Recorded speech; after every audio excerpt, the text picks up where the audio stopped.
ഈശോ എന്താ പറയണത്? നിങ്ങൾ സ്റ്റാർട്ട് ചെയ്യാൻ ഉദ്ദേശിക്കുന്നുണ്ടെങ്കിൽ, ബിൽഡ് ചെയ്യാൻ ഉദ്ദേശിക്കുന്നുണ്ടെങ്കിൽ, ദൈവമായിട്ടായാലും ഒരു ബിൽഡപ്പ്, ദൈവമായിട്ടാണെങ്കിൽ ഒരു റിലേഷൻ ബിൽഡപ്പ് ചെയ്യാൻ ഉദ്ദേശിക്കുന്നുണ്ടെങ്കിൽ നിങ്ങൾക്ക് അതിനുള്ള ആസ്തി ഉണ്ടോയെന്ന് ആദ്യം നോക്കണം. ഇല്ലെങ്കിൽ ആ പണിക്ക് അതാണ് അതിൻ്റെ അർത്ഥം അല്ലേ?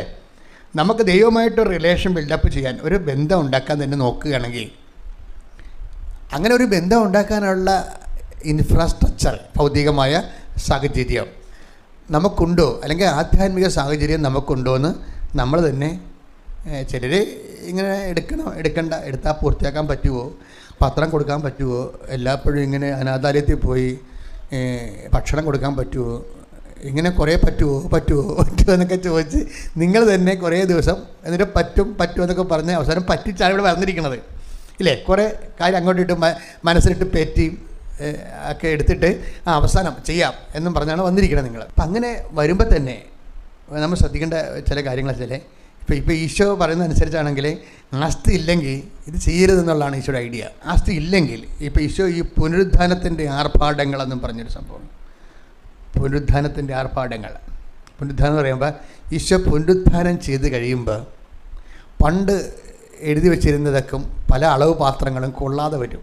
അപ്പോൾ നമുക്ക് ഈ വീടുകളിൽ റേഷൻ കടയിൽ പോയിട്ട്, ഞാൻ പണ്ട് റേഷൻ കടയിൽ പോയിട്ടുള്ള ആളാണ്, എത്രയോ വർഷം, 5ാം ക്ലാസ് 10ാം ക്ലാസ് റേഷൻ കടയിൽ പോകും.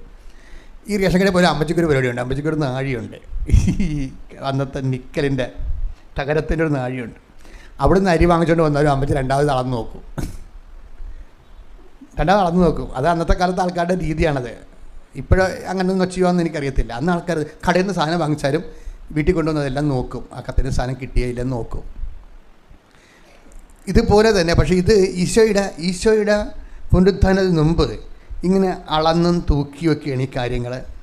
നമുക്ക് ദൈവത്തിൽ നിന്നൊക്കെ ഒരു അനുഗ്രഹം കിട്ടണത് ഇതുപോലെ നിങ്ങൾ അളന്നാണ് കിട്ടണമെന്നാണ് ഈശോ പറയണത്. അളന്ന് പുനരുദ്ധാനത്തിൻ്റെ ആർഭാടം എന്ന് പറയണത് അളക്കാതെ കിട്ടണതിന് നമുക്ക് അളക്കാൻ പറ്റത്തില്ല. കാര്യം ഓൾറെഡി ഈശോ എല്ലാത്തിനും പേയ്മെൻറ്റ് നടത്തി, എല്ലാ പാപങ്ങൾക്കും പരിഹാരം ചെയ്ത് കഴിഞ്ഞു. അതാണ് പുനരുദ്ധാനത്തിൻ്റെ ഏറ്റവും വലിയ അനുഗ്രഹം എന്ന് പറയുന്നത്.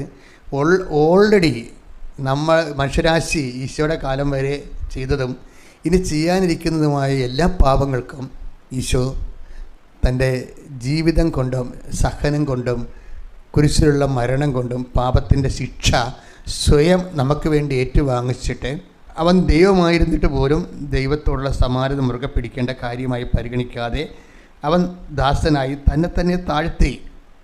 അത് കഴിഞ്ഞിട്ട് എന്താ സംഭവിച്ചെന്ന് വെച്ച് കഴിഞ്ഞാൽ പിന്നെ എന്താ സംഭവിക്കുന്നത്?